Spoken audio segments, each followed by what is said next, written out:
Cap News, a entrevista hoje é com a autoridade. Claro, a gente está aqui junto do comandante do 14º Batalhão, aqui em Bangu, do Tenente-Coronel Faulhaber. Qual o desafio de ser comandante do 14º Batalhão? Sim, eu assumi esse desafio, em 6 de janeiro de 2023. Confesso que deu aquele friozinho no estômago, quando vim para cá, mas como todo bom militar, missão dada, missão cumprida, aceitei o desafio, estruturei uma equipe, porque eu vim de uma unidade que era especializada, em policiamento de estádio, então nós não temos como trazer toda a equipe, a gente tem que deixar a equipe lá, porque é um serviço muito diferente, e vim para cá, mas assim... Não foi difícil de me adaptar, porque toda a minha vida foi trabalhando em unidade operacional, convencional, tive passagens pelo 17º da Ilha do Governador, boa parte da minha carreira. Saí da Ilha do Governador, fui para o 15º Batalhão em Duque de Caxias, por lá eu fiquei uns 2, 3 anos. Aí fiz o curso de aperfeiçoamento de oficiais, isso em 2010, terminei o curso.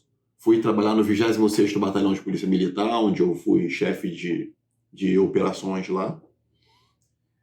Saí do 26º Batalhão de Polícia Militar e eu vim aqui para a nossa região da Zona Oeste. Trabalhei no 31º Batalhão, que é o Batalhão do Recreio, Barra da Tijuca.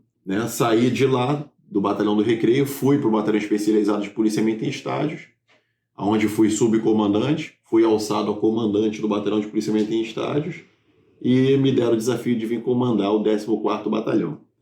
O 14º Batalhão é uma área bem complexa, Nós temos muitas comunidades sob influência do tráfico de drogas aqui. Nós temos um complexo penitenciário enorme na área, nós temos uma grande área de mata aqui, que isso dificulta um pouco as nossas atuações e as nossas operações nas comunidades. E nós temos também uma via expressa muito movimentada durante o dia, onde nós temos também boa parte dos nossos índices nessa via expressa. Quanto idade, comandante? Hoje eu tenho 45 anos. Quanto de polícia? Vou fazer 25 anos no que vem, 24 em alguns meses. 25 entrou como oficial?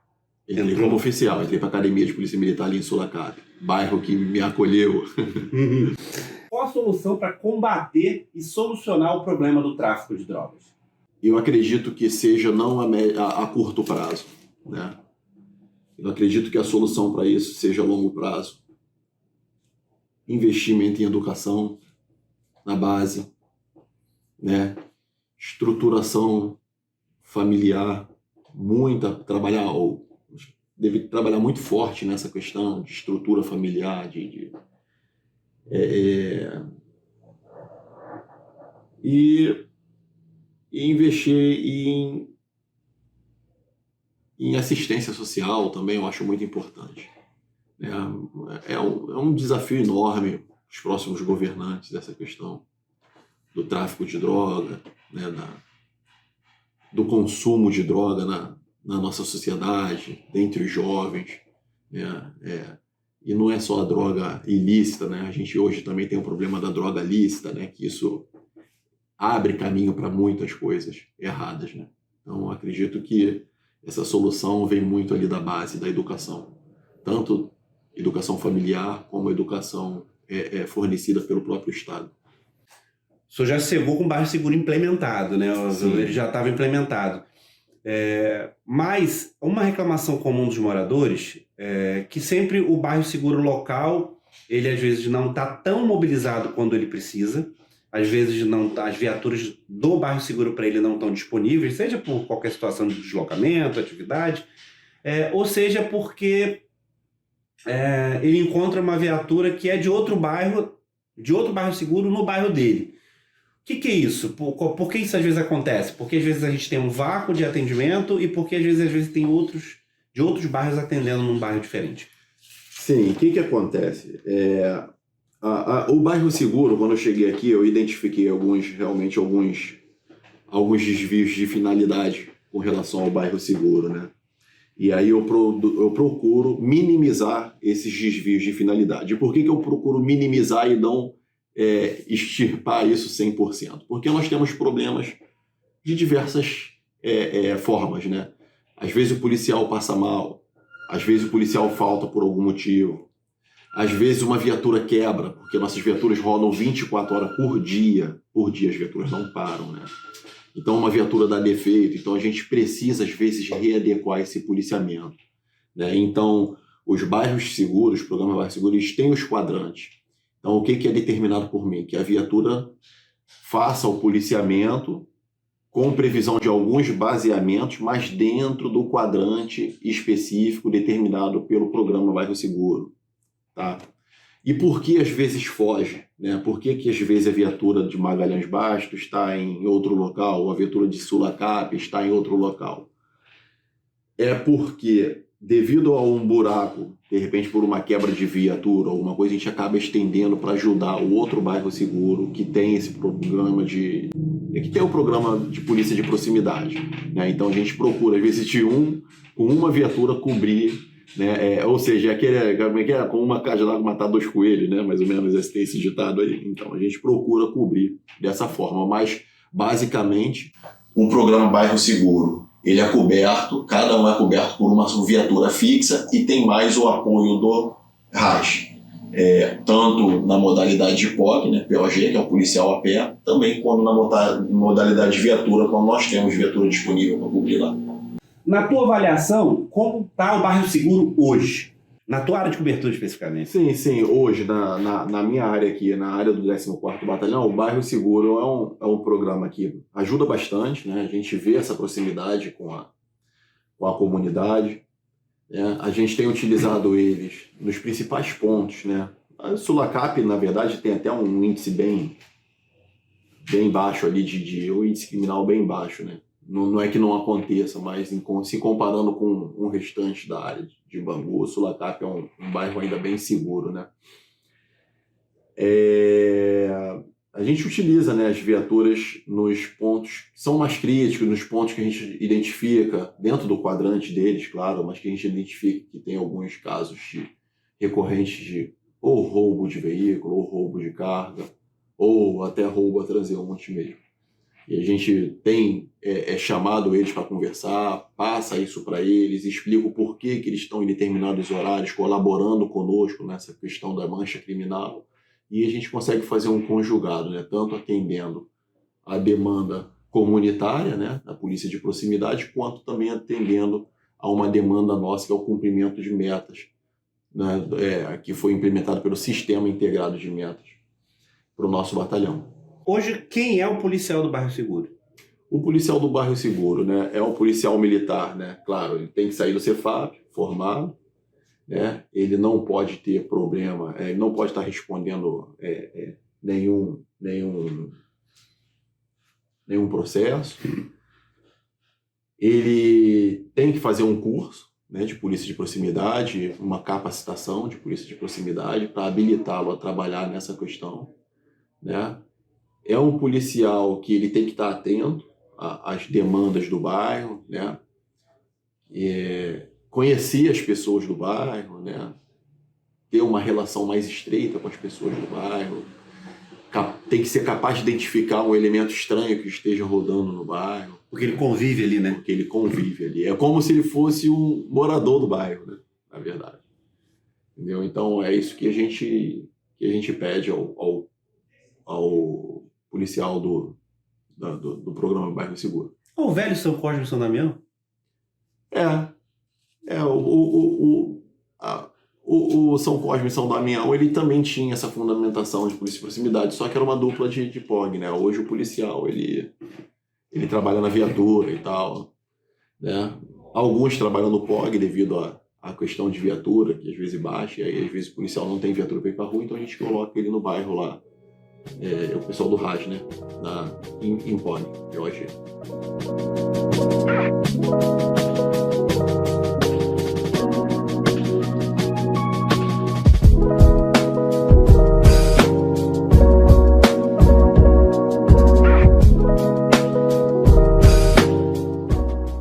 Qual é o trabalho, Hercúleo, do comandante numa área tão complexa que é essa área que o 14º Batalhão atende?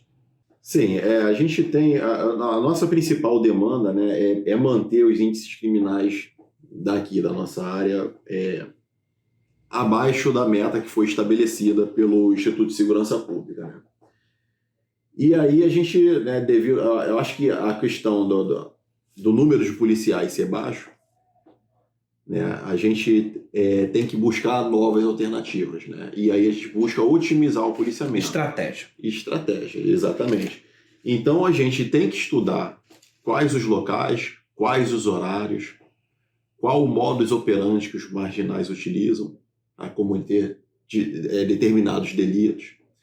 A gente tem que saber as rotas de quando é possível, né? A gente tentar descobrir as rotas, roubar um veículo, para onde esse veículo foi, qual a comunidade que está praticando esse tipo de delito, de qual região essas pessoas estão vindo praticar o delito e para onde eles estão indo. Então, isso tudo é levantado pela nossa análise. A gente tem uma seção de análise criminal, a gente tem a seção de inteligência, né? Isso tudo, todos esses dados são levantados para a gente poder otimizar, né, o policiamento. A gente não tem como, hoje é praticamente impossível a gente botar um policial em cada rua, né? Ou a gente ter um determinado número de viaturas suficiente para cobrir toda a área, todos os locais ali, a ponto de evitar qualquer tipo de crime, né? Mas com o que a gente tem, né, estamos conseguindo fazer um bom trabalho, tá?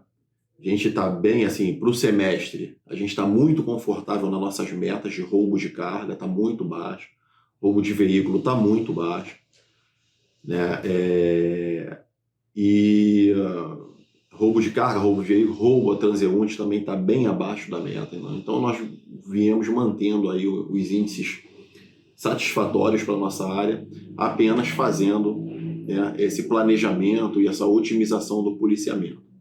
Problemas acontecem, a gente sabe que acontece, né? O marginal ele nunca vai roubar onde tem a viatura, né? Eu boto a viatura aqui, ele vai roubar no local que esteja mais seguro para ele, não vai roubar na viatura. Então, por isso, hoje, quando você roda por Realengo, por Bangu, você vê algumas operações da REP3, você vê o policial botando cone na rua, estreitando a via para abordar veículos, né? A gente tenta manter. E as operações rotineiras, né, que são operações que quando a gente fica que uma comunidade está cometendo determinado número de delitos, tanto roubo de carga, roubo de veículo, né, ou roubo a transeunte, a gente vê que aquela comunidade está ali, não a comunidade, né, os marginais que se homiziam dentro da comunidade, que a maioria da comunidade são moradores, né, 100% ali dos 100% não, mas boa parte dos moradores são pessoas de bem, a gente sabe disso, a gente entende isso, né? Tem suas dificuldades, são pessoas batalhadoras, pessoas que trabalham no dia a dia, que saem para trabalhar, que às vezes deixam até seus filhos dentro de casa, né? Mas a gente sabe que alguns marginais, eles acabam se homiziando dentro dessas comunidades, saem de lá para cometer alguns delitos e voltam para voltam para dentro da comunidade, né? Então, devido a isso, a gente em busca ou no encalço deles, quando nós temos a informação detalhada de que eles estão ali, a gente faz operações pontuais, algumas operações rotineiras, para tentar prender esses elementos. A sensação de segurança é o maior desafio do comandante? Sim, a sensação de segurança ela perpassa por diversas coisas, né? Tanto a questão do ordenamento urbano, né? A questão da iluminação pública também, isso passa uma sensação de segurança, né? Tem pessoas que entendem que ter um policial ali, né, tem medo, tá acontecendo alguma coisa, a pessoa já se torna insegura só por ter, de repente, um policial ali perto, mas a gente acredita que a polícia próxima, uma viatura próxima, né, uma cabina, um policiamento de proximidade ali, né? Dentro de um bairro, dentro de uma comunidade, isso traz essa sensação de segurança, assim, né? Traz. A questão da comunidade, né? Áreas que são conflagradas, né? Muda um pouco, né? A gente entende que isso muda um pouco o aspecto do cidadão que mora numa área conflagrada. Quando a polícia entra, acaba tendo aquele tiroteio. Quando a polícia tem que entrar, acaba tendo aquele tiroteio, né? Isso traz um pouco de insegurança para o cidadão que mora ali, a gente entende, né? E por isso mesmo a gente tenta minimizar os impactos. A gente procura entrar às 5 horas da manhã, que, né, é um horário que as crianças ainda não estão saindo para ir para a escola, circulação de pessoas mesmo expondo em risco a vida do policial, né? Porque por exemplo, nesse período agora do ano, 5 horas da manhã está à noite, né? E é o horário que o policial está entrando numa comunidade.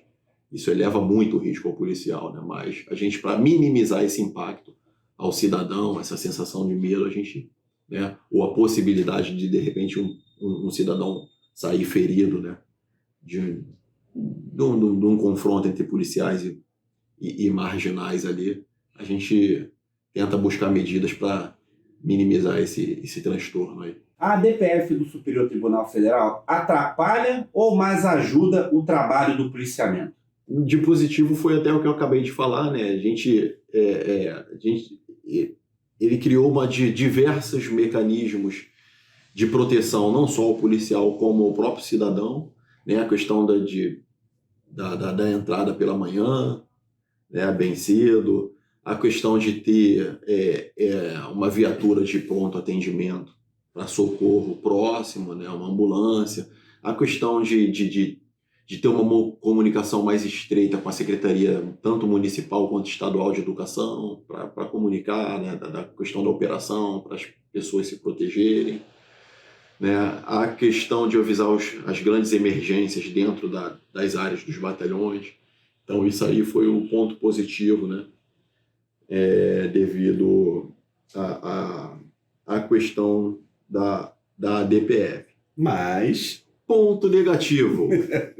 Olha, eu sinceramente não identifico, porque da mesma forma a polícia não deixou de trabalhar, pelo contrário, a polícia militar vem fazendo, não estou falando só do 14º não, tá? Mas a polícia militar como um todo vem fazendo até mais operações, né?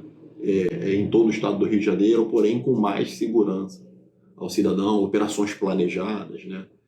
Não são mais operações que o policial de determinada guarnição decide entrar e entra, né, de qualquer jeito. Então tem que ter o comando de oficial, tem que ter um oficial superior coordenador, né? Tem que ter um planejamento anterior, né? E isso tudo busca minimizar os impactos aí adversos dessas operações. Impactos adversos pode acontecer? Podem, porque é muito tiro, né? Que quando o policial entra numa comunidade dessa, é alvo de bastante disparo, né? Mas a gente tem feito todos os esforços, envidado todos os esforços, tanto a Polícia Militar como os comandantes dos batalhões têm envidado todos os esforços para minimizar qualquer impacto aí à sociedade. Eu imagino que todos os batalhões, cada um tem sua característica, né? O 14º é um batalhão bonito, com piscina, com campo. Com amplo jardim. Com amplo jardim. Com amplo... A pessoa que não conhece o 14º fica imaginando aquele prédio sisudo, fechado, só tem cimento. Não, o 14º é o 14º bonito. E o 14º abre muito para atividades que a população pode vir e frequentar aqui dentro. Que atividades são essas? Por que elas acontecem? Como é que é isso? Sim, aqui a gente tem uma área muito ampla, né? Eu costumo até brincar com a pessoa, isso aqui é uma fazendinha, né? Porque a gente, né, pede ajuda aí da prefeitura, nossos colaboradores da prefeitura, eles vêm aqui, nos ajudam a limpar nosso jardim, a capinar, mas aí numa semana capina um quadrante, na outra semana capina outra, e quando volta o quadrante já está com o mato alto, né? Então aqui o trabalho é constante, né? É um batalhão relativamente grande, bem amplo, dá um trabalho danado para cuidar, né? Mas é importante a gente cuidar, a gente tem ajuda também da comunidade aqui, em relação ao campo, né? E aos sábados a gente abre para o pessoal utilizar o campo de futebol, jogar ali no campo de futebol. A gente tem um programa aqui, né, que é norteado pelo subtenente nosso, que é de jiu-jitsu, né? Inclusive as crianças que participam do programa. Se você quiser até fazer uma entrevista com ele depois, é bacana, ele vai poder te falar. Mas as crianças que participaram agora do último campeonato aí foram medalhistas, se eu não me engano, em torno de 8 crianças ganharam medalhas. Então, assim, é um programa bacana, né? A gente está buscando estruturar, dar um melhor espaço para eles. A gente tem um espaço ali, tá bem velhinho, precisa de uma reforminha onde está a escolinha ali, né, de jiu-jitsu. Mas a gente está procurando ampliar esse programa aí de jiu-jitsu para ter um maior alcance aí junto à comunidade. Crianças dentro do batalhão tendo aula com um policial militar. Isso tem impacto na vida da criança? Tem sim. A partir do momento que ele entra aqui, que ele é bem recebido, né? Já desse eu mesmo brinquei com eles ali, eles entrando no batalhão, tá vindo do almoço, aí brinquei com eles e tal. Eles enxergam o policial, passam a enxergar o policial de outra forma, né? Eu acho importante essa proximidade. É importante, a gente deixa até a escola que quiser trazer os alunos aqui, a gente usa até o teu portal para deixar aberto. Se alguma escola estiver interessada em reunir uma turma, trazer para conhecer o batalhão, para ver como é que funciona, né? Para a gente levar eles em algumas áreas que são permitidos a eles, para eles conhecerem, ver como é que é uma viatura, ver como é que é a rotina diária do policial, o que o policial militar faz, como trabalha. Eu acho que é interessante. Isso agrega muito, né? Agrega bastante. Desmistifica. Desmistifica. É importante. Eu, quando pequeno, eu não tive essa oportunidade através da escola, né? Mas eu tinha um parente meu, um tio meu, que ele era oficial da polícia e trabalhava no quartel-general. Então, toda vez que minha mãe ia no centro da cidade, né, o centro da cidade antigamente era bem movimentado, a gente ia lá, eu ia com a minha mãe, e minha mãe me levava lá para ver meu tio, eu ficava deslumbrado com o quartel, né? Ficava deslumbrado. Isso marca, né? Marca a infância, né? São memórias afetivas, né? Que a gente acaba construindo na criança. Isso é legal. Tem o braço de jiu-jitsu, tem o campo de futebol. Isso. A gente está agora tentando melhorar a piscina, né? A gente já consertou a bomba umas 3 vezes, mas a bomba está sempre dando problema. É um problema de infiltração que está tendo lá, mas no solo mesmo, água de chuva entra no solo, na nossa casa de bomba. Aí eu já estive lá analisando, dei umas ideias para o pessoal consertar lá, para ver se para de dar o problema, né, na nossa piscina lá. E, de repente, a gente deixa o espaço aberto, se a gente tiver professores voluntários, para trabalhar junto conosco também, né, para a gente poder fazer um projeto aqui de natação para criança também. Ainda não tem, né? Seria bacana, interessante. Agora, quem quiser ter interesse já tem aí, até só procurar o comandante do 10º quadro. Isso aí, dá pra gente fazer um trabalho em conjunto.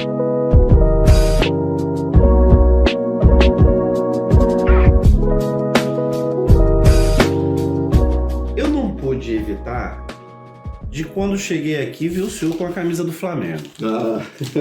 Não deu, eu confesso que eu tenho que falar sobre isso. Um comandante que é flamenguista raiz, porque a camisa do Flamengo com o nome do comandante da piscina. Verdade. Como é que é essa paixão? Porque o senhor veio do batalhão que cuidava de estádios. Sim. É complicado, você está num policiamento de estádios que se envolve com as torcidas organizadas. Sim. E, obviamente, um flamenguista, gente, não estou chamando ninguém de pequeno ou grande, não. É porque o Flamengo tem mais torcida. E aí deve fatalmente o Flamengo ter dado mais trabalho para o comandante que é flamenguista. Mas, assim, como é que foi o trabalho? Como é que é o trabalho do flamenguista? De dizer assim, o comandante, eu sei que o profissional, ele assume o comando e o coração fica para o lado. Exatamente. Mas como é que agora o comandante já está fora, está podendo ver um pouco mais de futebol, já mais tranquilo? Bom, quando eu até costumo brincar, né? A gente deixa de ser torcedor quando está à frente do batalhão de policiamento em estágio, né? Como eu estava. A gente deixa de ser o torcedor de coração e passa a ser o torcedor de profissão, né? Então, às vezes eu torcia para o Vasco ganhar, né? Vasco passando aquelas dificuldades no campeonato. Para ficar tudo bem? Para ficar tudo bem, não ter problema em São Januário, né? Às vezes torcia para o Flamengo ser logo eliminado, que é para não se estender. no campeonato e não ficar me dando trabalho.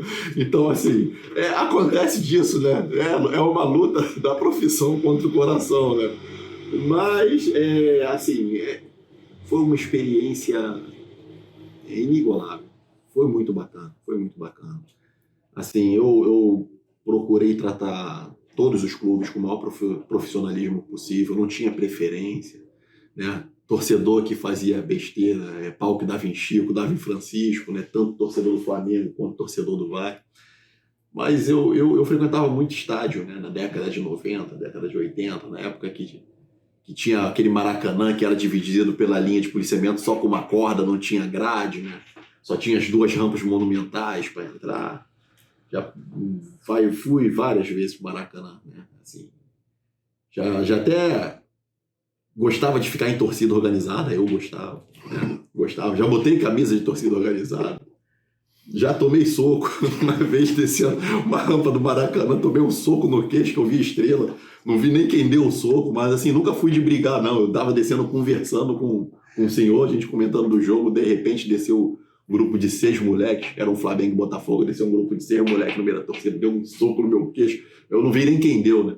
Aí aqui, abriu aquele tumulto assim, e eu segui meu caminho para minha casa com o queixo doendo, mas nada de muito grave não, né? E assim, isso era jovem, né, e tal, depois que a gente cresce a gente vai vendo que certas coisas não valem muito a pena, né? Fica a paixão, mas sempre fui ao estádio, nunca deixei de ir. Trabalhei no BEP e fui constantemente, né? E agora, eu trabalhando aqui no 14º, né? Eu vejo... Eu posso dizer uma coisa, não existe missão fácil para policial militar. Não existe. Não existe. Lá, o problema era um, o desafio era um. Quando se vai para uma unidade operacional convencional, o desafio é outro. E a gente não deixa de ter desafios, né? A gente não deixa de encarar situações complexas no dia a dia, né? Difere um pouco, né? Eu acho que essa é a saga do policial militar, a gente trabalhar numa sociedade tão complexa como a nossa hoje em dia, né? Num estado tão complexo. Mas não vou deixar você fugir do Flamengo, não. Mas hoje tu tá mais feliz ou tá mais triste com o teu Flamengo? Tô feliz, né? Continuando um pouco nessa parte pessoal, tem uma história interessante do senhor andando de moto, né? Como é que foi essa história? Conta pra gente. Vocês podem perceber que o comandante está com o pulso machucado, e a gente estava até com a entrevista agendada, mas é que aí ele se machucou de moto. Quando ele volta, gente, o homem machucou de moto, mas ele anda de moto? Porque a gente fica imaginando que, assim, por critério de segurança, o senhor é o comandante, Sim. Não é nem só do 14º, só foi comandante de outros locais, então é uma pessoa exposta. E aí, por segurança, às vezes, evita-se um monte de coisas. E eu achava que andar de moto seria uma delas. Mas o comandante caiu e se machucou com o pulso de moto. Tá trabalhando mesmo aí com o pulso machucado. Mas anda de moto, comandante? Ando. Sempre foi uma paixão minha, né? Eu tirei carteira ali em 2010, né, de moto. Foi o primeiro tombo e o primeiro susto que eu tomei de moto agora, né? Foi agora... dia 15 de maio, nunca tinha nem tomado susto com moto, sempre fui muito cauteloso, muito cuidadoso. Eu sou muito caseiro, eu gosto muito de ficar com a minha família em casa, né? Quando saio é para ir num barzinho, minha esposa não bebe, né? E só eu que de vez em quando tomo um chopinho, mas bem social, né? Tô com os filhos e tal. Vou num shopping, vou no cinema. Não sou muito de ficar curtindo noite, saindo madrugada fora de casa, né? Eu procuro levar uma vida social com a família, né? Então isso eu acho que traz um pouco de segurança pra gente, né? É saudável, pra gente relaxar um pouquinho, né? E viver uma vida social adequada, né? A descomprimir da pressão e das atividades do dia a dia, da semana, né? Eu acho que isso é válido. Mas me conta essa história que o comandante foi comprar pão e tomou uma dura da polícia militar. Fui lá. Fui visitar minha mãe, né? E aí tava de capacete, sou habilitado direitinho, a moto também direitinho, né? O policial me parou porque eu tava de chinelo. Aí me deu uma chamada. Não, sim, senhor. Tô só indo aqui na casa da minha mãe e tal, mas pode deixar que eu não vou andar mais de chinelo, não, e tal. Aí ele, tá bom, se eu pegar de novo, eu vou prender tua moto. Eu falei, sim, senhor, tá bom, tudo bem. Ele foi embora. Nem se identificou? Não me identifico, não. Eu não costumo me identificar, não.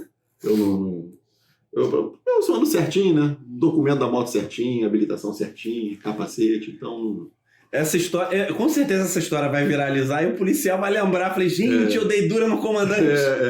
Pode ser que sim, né? Pode ser que sim. Comandante, obrigado pela entrevista e por estar com a gente aqui no Sulacap News. Eu que agradeço a oportunidade. Está sendo entrevistado pelo Sulacap News, é um portal aqui do bairro importante, tem um bom alcance, né, no público aqui, então acho que é só agradecer a presença de vocês e pedir à nossa comunidade, né, aos moradores aqui da região de Bangu e adjacências que possam contar com o 14º, contar com a Polícia Militar, né, se tiver algum problema, ligar 190, da mesma forma se estiver desconfiando de algum cidadão em atitude suspeita, em qualquer logradouro, em qualquer região aqui da nossa ISP, pode estar ligando para o 90, pode estar ligando para os nossos programas Bairro Seguro, né, os telefones, para a gente estar realizando o nosso trabalho com afinco aí e com o zelo que toda a sociedade daqui da ISP 14, né, Bangu e adjacências merece. Essa foi a entrevista de hoje. Fica ligado nas redes sociais do Sulacap News que a gente em breve tem outra entrevista à sua disposição. Obrigado pela audiência, obrigado pela presença. A gente se vê no próximo programa. Tchau!